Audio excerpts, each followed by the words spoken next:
Le plus important, c'est de comprendre que la sexualité ne se résume pas à s'allonger l'un sur l'autre et à fourrer nos organes sexuels l'un dans l'autre. Bien sûr, on sait pertinemment que son ou sa partenaire peut imaginer faire l'amour avec quelqu'un d'autre. Et pourtant, on n'en parle pas. On a très peur de blesser l'autre. Ce qui est le plus douloureux, c'est le rejet. Et si vous expliquez ce rejet, proposez une alternative, même si cette alternative est dans plusieurs jours. Mais voilà, faites une promesse, c'est un engagement et ça se passera bien. Oh, salut. Une vie sexuelle épanouie, c'est le bonheur, non? La question est de savoir exactement en quoi ça consiste. Là-dessus, les médias nous bombardent de quantités de représentations toutes faites. Mais au quotidien, les rapports charnels sont bien vite relégués au second plan. Après telle date butoir à respecter, la déclaration d'impôt ou la prochaine série à binger. À partir de là, le sexe n'est plus du plaisir, mais une corvée qu'on ne cesse de remettre à plus tard. Alors comment faire pour que la relation physique redevienne synonyme d'intimité avec l'autre, de jeu et de légèreté, plutôt qu'un devoir conjugal et une source de problèmes? Comment une vie sexuelle active, au sein d'une relation ou non, peut-elle apporter plus de satisfaction? Et surtout, comment avoir une approche plus sereine du sujet?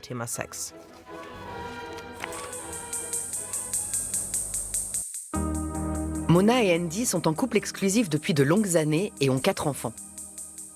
Il y a 2 ans, ils ont failli divorcer. Tout a basculé quand est survenu le désir d'une relation extra-conjugale, ce qui les a poussés à questionner leur propre vie sexuelle. C'est grâce au sexe que Mona et Andy ont finalement ouvert un nouveau chapitre de leur vie de couple. Chez Heike, c'est l'expérience d'une seule nuit qui l'a changé à jamais. Ces quelques heures d'amour l'ont tellement bouleversée qu'à 50 ans passés, cette femme de tête à la brillante carrière a tout plaqué pour repartir dans une toute nouvelle direction. Près de 15 ans plus tard, elle porte un regard différent sur sa vie sexuelle passée.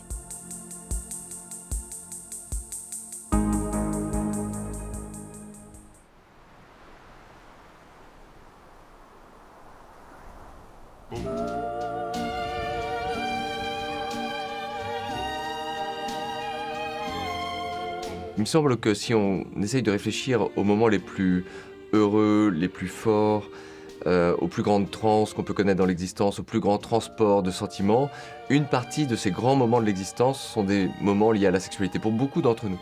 La relation sexuelle, c'est plus que l'acte sexuel. C'est aussi une connexion, c'est aussi se sentir désiré, se sentir aimé, procurer ça à l'autre. Donc, il y a toute une sensualité et un érotisme aussi qui va se créer. Et évidemment, il y a souvent la recherche du plaisir. C'est laquelle, la maison de tes parents? C'est cette ferme-là. Toute la ferme? C'est là que tu as grandi? Oui. Tu t'es pas trop éloigné? Je m'étais juré de ne pas me faire déflorer par un Bavarois. Alors j'ai cherché un stage à Berlin. C'était votre première fois? Non, j'avais déjà couché avec un garçon. Quelle garce! Et la mienne habitait là. Tu veux dire ta première fois?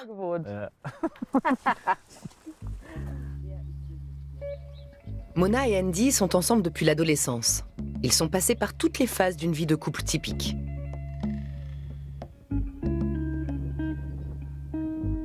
La période faste d'une relation, ce sont les 2 ou 3 premières années. Oui, c'est l'euphorie totale. Ça fait une sorte de... La période où tout est facile? C'est ça, une sorte de courbe ascendante. Ensuite, on arrive sur un plateau, et à un moment donné, et je ne connais aucun couple qui a échappé à ça, il y a une sorte de... De passage à vide? Oui, de crise. Et là, on se dit, qu'est-ce que je fais? Vous avez des bibliothèques entières sur le BDSM, sur le sadomasochisme, vous avez des bibliothèques entières sur toute forme de pratique. Mais si on pense à la sexualité d'un couple qui essaye de se retrouver le soir et qui peut-être a des enfants, alors là, tout d'un coup, la littérature et la philosophie ont l'air quasiment muettes.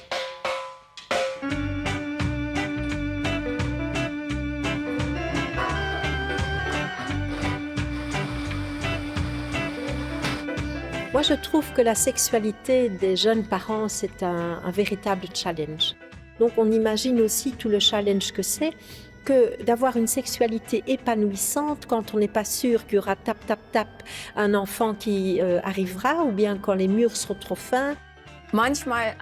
Parfois, on n'a plus aucun lien physique. Ça arrive surtout dans les couples qui sont ensemble depuis longtemps.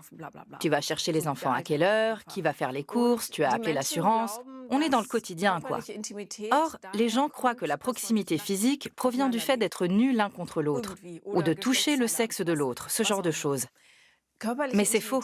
Elle résulte de l'intimité affective. Il y a 2 ans, Mona et Andy paraissaient avoir réalisé tous leurs rêves. Une grande famille et une maison à eux. Et pourtant, derrière cette belle façade, tout s'effritait. Je n'étais plus très sûre d'avoir des sentiments pour Andy parce qu'on était en couple depuis 19 ans. J'avais 14 ans quand on a commencé à sortir ensemble. Et j'avais l'impression d'être passée à côté de quelque chose. On s'est posé et on a réfléchi à ce qu'on allait faire de la maison, qui allait déménager. On était allé assez loin. Et à comment on ferait avec les enfants. Et puis j'ai dit, j'ai pas envie que ça finisse comme ça. Il doit y avoir d'autres voies possibles. Si tu as l'impression d'avoir raté quelque chose, il faut que tu fasses cette expérience. En fait, ce que j'espérais, c'était que tu puisses avoir une relation avec une autre femme pour voir si ça me faisait quelque chose. Si j'étais jalouse ou si j'avais encore des sentiments pour toi. C'est ce qu'on s'est dit. On est parti dans cette idée. On a décidé d'en faire une sorte de phase d'épanouissement commune. Oui. Qui est allé voir ailleurs en premier? Moi. Il est venu me chercher ici et Andy m'a demandé instamment de rentrer à la maison le soir. Mais on a passé toute la nuit ensemble, à l'hôtel. On a fait l'amour pendant 10 heures d'affilée, juste avec quelques pauses de temps en temps pour prendre une douche. Je suis tombée sur un type qui... voilà. Ça te fait pas mal d'entendre ça? C'était dur au début, parce que nous, au bout de 10 minutes, on n'avait plus envie de l'autre, et ça s'arrêtait là. Alors de savoir que c'était différent avec un autre homme, c'était... C'est blessant, non? C'était difficile au début, mais ensuite, en y réfléchissant, je me suis dit, attends, ça veut dire que ça marche. Maintenant, je dois trouver comment faire pour que ça fonctionne de la même façon entre nous. Qu'est-ce qu'il faut que je change de mon côté? Comment faire pour nous rapprocher à nouveau? Tu travaillais énormément. Et dès que tu avais un peu de temps, tu partais en virée avec tes potes plutôt que de le passer avec nous. Tu étais toujours injoignable ou tu m'envoyais balader. Entre la maison en pleine construction, le boulot et tout le reste, on était toujours occupés. Oui, tu avais mis de côté tout le reste. Complètement. Et aujourd'hui, qu'est-ce qui vous rend heureux dans votre vie de couple, dans votre relation sexuelle? Ça a évolué. Ce qui a été très positif, c'est de réduire la vitesse et l'intensité de la relation sexuelle. De sentir les choses, de se demander où je suis là exactement. Parce qu'il faut savoir qu'au-delà des premiers centimètres, les zones érogènes du vagin sont des points de pression et non de friction. J'ai lu des bouquins, visionné des conférences, et ça m'a permis de me rendre compte qu'en fait, j'y connaissais pratiquement rien. Lors d'une relation sexuelle avec leur partenaire, plus de 90% des hommes ont un orgasme. On pourrait dire que c'est une satisfaction suffisante. C'est presque mécanique. Et c'est ce qui fait que souvent, il y a moins de propension à se montrer imaginatif. Le slow sex, c'est un outil formidable, notamment pour les couples qui ont peut-être perdu ce lien intime. Fondamentalement, il s'agit d'avoir des relations sexuelles en pleine conscience. On peut tout faire tant qu'on procède avec attention et lentement. Caresser, embrasser, pénétrer. Le principal est vraiment de prendre le temps de ressentir les choses. J'essaie aussi de proposer une autre manière de concevoir la sexualité. Et l'image qui me vient à l'esprit, c'est celle de la danse ou de la musique improvisée, par exemple du jazz. Quand on danse avec quelqu'un ou quand on joue de la musique avec quelqu'un et qu'on improvise, vous êtes obligé d'être à l'écoute de l'autre quand vous n'êtes pas en compétition avec l'autre. C'est-à-dire que si vous vivez la danse comme une compétition avec l'autre ou comme un moment où vous voulez dominer l'autre, ça va être nul. Je crois aussi que c'est mieux, ou plutôt que c'est plus bénéfique, de ne pas donner à la femme le sentiment qu'elle doit jouir, là, tout de suite, parce que t'es hyper performant. Elle va prendre beaucoup plus de plaisir si elle voit que tu te laisses aller aussi et que tu y prends du plaisir aussi. Désirer et être désiré, c'est le plus excitant. Exactement. Et à un moment, on se retrouve en phase et il y a comme une fusion. Oui, c'est ce qui a changé notre relation. Le fait que maintenant, tu te laisses complètement aller. Oui, il a fallu un certain temps. Mona et Andy ont attendu 20 ans, non pas pour retrouver une relation sexuelle épanouie, mais tout simplement pour la découvrir. Et leur solution était évidente. Il fallait apprendre à ressentir. Qu'est-ce que ça me fait? Qu'est-ce que je veux? Comment le formuler? Qu'est-ce que ça produit en toi? Et moi, comment je le vis? Il faut d'abord ressentir les choses avec sa tête pour que le corps suive. Mais d'abord, comment savoir ce dont j'ai envie?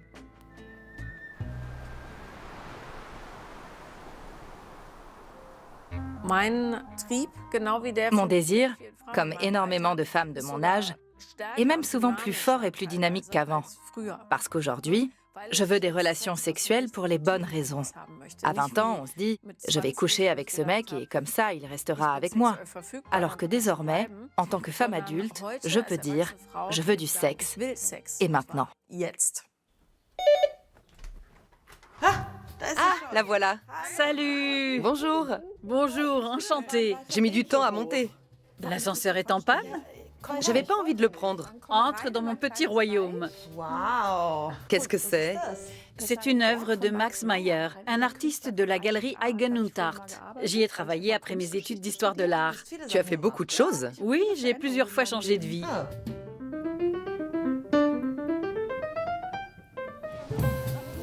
À Berlin, je rencontre Heike. À 50 ans, elle a été si éblouie par une relation sexuelle qu'elle a décidé de changer de vie. J'étais chef de projet événementiel. J'avais ma propre agence et je travaillais pour des pointures du monde politique. J'ai collaboré avec la Fondation Allianz. J'ai monté un événement avec Bill Clinton à l'hôtel Adlon. Oui, c'était passionnant. C'était pas avec lui ta nuit d'amour? Non!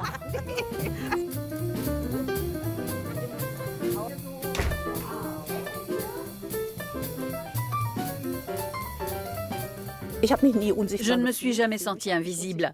Et la sexualité a toujours été très importante pour moi. Avec ou sans partenaire d'ailleurs. Est-ce que tu as connu une courbe ascendante, un long fleuve tranquille, ou est-ce qu'il y a eu un point de bascule à partir duquel le sexe a pris plus de place dans ta vie? Au début de la cinquantaine, j'ai eu une expérience sexuelle qui a changé ma vie. Je vivais uniquement pour le travail et j'avais tout ce dont les jeunes femmes d'aujourd'hui rêvent. Une belle carrière, un gros chiffre d'affaires, des déplacements dans le monde entier, des interventions dans une grande université où je formais des étudiants. En revanche, côté vie privée, et pour tout ce qui était de l'ordre de la sensualité ou de la sexualité, c'était le désert. C'est là que j'ai eu une liaison. Et je crois qu'elle m'a réveillée d'un long sommeil. C'est quoi une expérience sexuelle qui change la donne? J'ai encore une chance de la vivre? 50 ans, ça me laisse un peu de temps. Explique-moi en quoi ça consiste. Tout simplement vivre quelque chose de complètement inédit. Il m'a montré qu'on peut prendre du plaisir à faire l'amour sans aimer la personne. Il suffit d'avoir une relation de confiance. Entre nous, elle était totale. Et ça m'a permis de faire des expériences comme l'éjaculation féminine, par exemple. Jusqu'alors, je n'avais jamais vécu ça consciemment.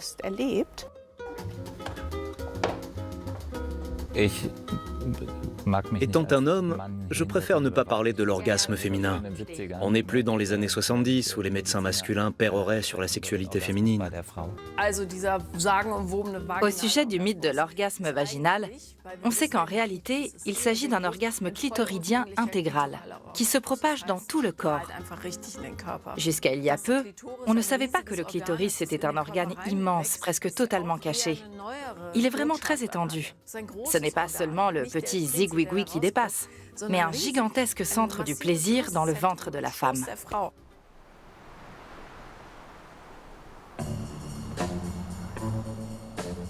Il y a tout un pan de la sexologie qui s'occupe des scénarios culturels. Elle définit l'existence de scripts, de représentations sur la sexualité véhiculées par les médias ou les injonctions morales, qui nous disent « c'est comme ça qu'on fait ». Il y a une phase qui est attendue, qui est la phase des préliminaires, Il y a une phase qui est la phase, disons, de la pénétration de plus en plus rapide, et puis il y a la phase de l'orgasme. Ce cycle sexuel, ce script dominant, a été posé par Freud. Si on rencontre un partenaire un soir, qu'est-ce qu'on va faire? Eh bien, on va sans doute suivre cette succession, on va le performer d'une manière un peu sportive, avec une quête de performance qui vient de la culture porno. C'est pour ça que, moi, le script dominant dans notre civilisation, je l'appelle le Freud porn. Et beaucoup de problèmes viennent de ce script, c'est-à-dire que ce script n'est pas complètement satisfaisant. Ça n'a rien de spectaculaire. C'est très joli, mais c'est vrai que ça n'a rien d'exceptionnel. En tout cas, le gros crapaud n'est pas très sexy.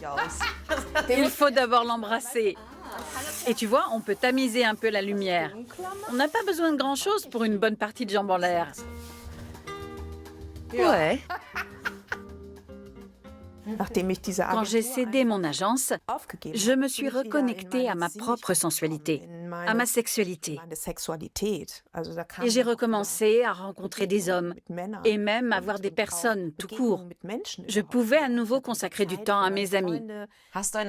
Tu as des tuyaux pour une bonne masturbation? Je suis sûre que ça intéresserait beaucoup de femmes. Je suis une adepte du contact avec la peau. Ce qui est important, évidemment, c'est de bien connaître son corps. Et la masturbation est une très bonne façon de le découvrir, de comprendre ce qui me donne du plaisir. Quand on prend de l'âge, on a cette obsession de la fermeté des chairs. Bon, j'ai 65 ans, je ne ressemble pas à une jeune femme de 20 ans. Il faut l'accepter, y compris dans la sexualité et les plaisirs solitaires. Je trouve ça très important.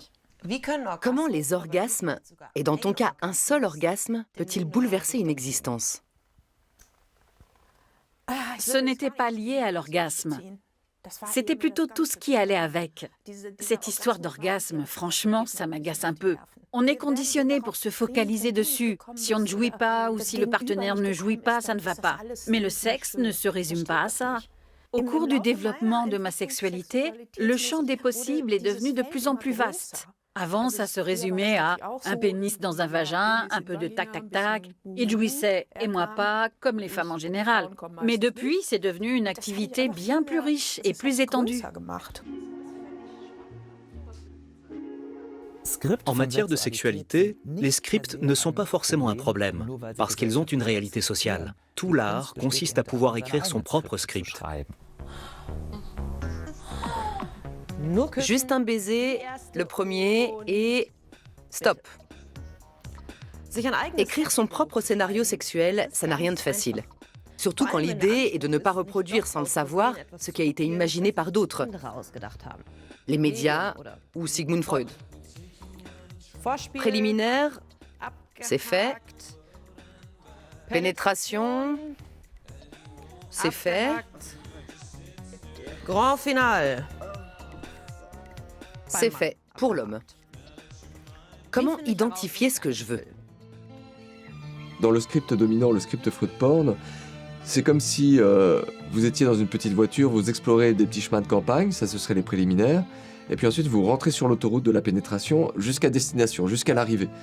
Moi, ce que j'ai envie de dire, c'est que on peut quitter l'autoroute à tout moment. C'est-à-dire qu'on peut peut-être interrompre les choses, aller boire un verre de vin, se mettre une musique, discuter, reprendre. On peut simplement se dire qu'on est en train de vivre un moment sexuel, qu'il n'a pas de finalité particulière, sinon le fait de se donner du plaisir et d'être en contact avec l'autre. J'avais calculé qu'on avait entre 5 et 10 000 rapports sexuels dans une vie. Bon, vous voyez que si on a 1, 2, 3, 4 enfants, bon voilà, ça va être le maximum, donc notre sexualité n'est pas procréative. Donc il n'y a aucune raison de vouloir construire l'ensemble de la représentation de l'acte sur une sorte de mime de la procréation. Est-ce qu'avant, les relations sexuelles, pour vous, c'était une activité qui se pratiquait par intervalle? Par exemple, là on fait l'amour, là non. Tandis que maintenant, c'est plus une expérience globale. Oui, maintenant c'est complètement différent. Totalement. Ça n'a plus rien à voir. On ne fait plus du tout l'amour comme avant. Aujourd'hui, c'est tellement fort, on ressent parfois tellement de plaisir qu'on est encore super excité d'y repenser 2 semaines plus tard. Ou en tout cas, ça nous reste. On s'en souvient encore, oui. Ah oui. Alors qu'avant, c'était beaucoup plus... Accessoire? On le faisait plus pour... Pour décompresser. Voilà. C'était un peu un défouloir. Quand on le fait 2 fois par semaine, on est dans la norme et tout va bien. Oui, théoriquement. 2 fois par semaine en moyenne, on en était loin. Faut être réaliste. Et maintenant? Ça dépend. On n'y est pas encore. On est tellement prude. Il y a une question qui est vraiment de remettre la sexualité dans l'emploi du temps, qui n'est pas si simple. Moi, j'ai une proposition comme ça qui serait de dire qu'un couple qui pourrait se donner des rendez-vous, un peu comme vous avez votre séance de yoga, dans le cadre d'un couple où on est amant, où il y a adultère, où il y a tromperie, etc., le fait d'avoir un rendez-vous caché à l'hôtel est vécu comme suprêmement excitant. Donc on voit très bien que, suivant l'histoire qu'on se raconte, on va trouver le rendez-vous sexuel comme un passage obligé abominable, ou au contraire comme suprêmement excitant. Là, je crois qu'il faut travailler sur le narratif. Il y a 15 ans, on a lancé une première grande étude sur les sites de rencontres en ligne. Et ce qui nous a beaucoup surpris, ce sont les effets extrêmement positifs du chat et de la prévisibilité du rapport sexuel. C'est de la sexualité sur rendez-vous. On négocie précisément à l'avance qui aime quoi et ce qu'on va faire. C'est un scénario. À partir de là, on peut improviser ou s'en écarter, mais on sait à quoi s'attendre.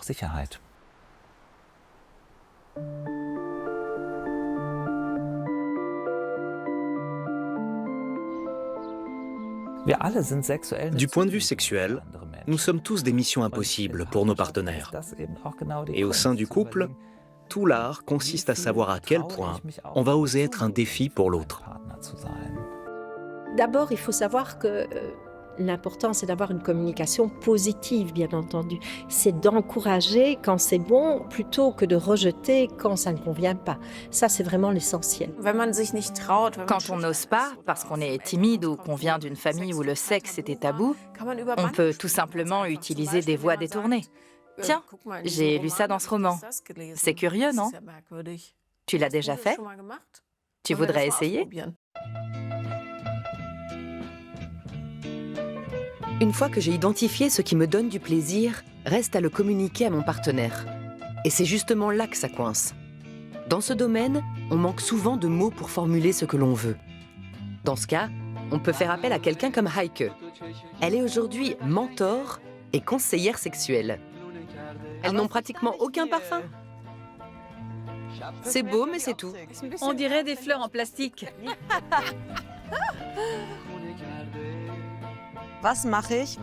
Qu'est-ce que je peux faire si mon partenaire n'est pas très joueur, voire que ces jeux ne l'intéressent pas du tout? Il faut ouvrir le dialogue à ce sujet. Et mon conseil, c'est de respecter certaines règles dans la discussion. Parce qu'il faut du courage pour parler de sexualité. Le mieux, c'est de prendre rendez-vous, comme pour une réunion professionnelle. Tu as du temps demain? J'aimerais te parler de quelque chose. Lors de cette discussion, on va exprimer ses désirs, toujours à la première personne, surtout jamais de phrases qui commencent par « tu ». Et il faut simplement poser les choses, sans chercher de solution immédiate. On va observer l'effet de ses paroles, voir si ça fait ressortir des blessures, ce qui se passe chez le partenaire, et ensuite seulement, on va chercher à résoudre le problème. S'il n'a vraiment plus envie de toi, est-ce que tu dois te trouver un amant? Pourquoi il n'a plus de désir? Il y a peut-être une raison. Trop de travail. Oui, le stress est le facteur numéro 1 pour beaucoup de gens. Est-ce qu'il y a un tuyau particulier qu'une personne de ta génération peut donner et auquel une sexologue de mon âge ne penserait peut-être pas? Touche ton partenaire aussi souvent que tu consultes ton portable dans la journée. Là, il va craquer.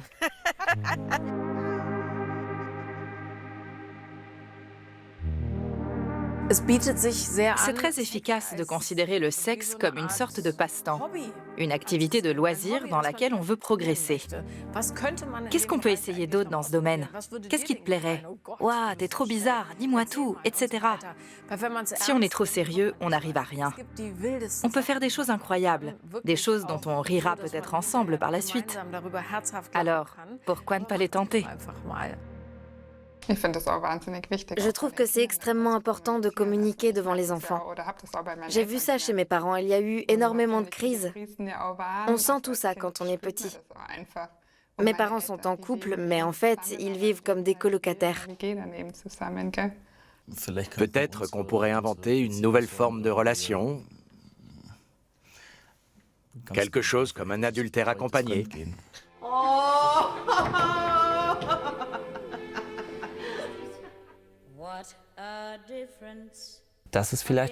C'est peut-être le paradoxe de ce sujet du sexe, notamment au sein du couple. On pense que formuler les choses va nuire à la relation, alors que parfois, le fait de ne rien dire est beaucoup plus destructeur. The sun and the flowers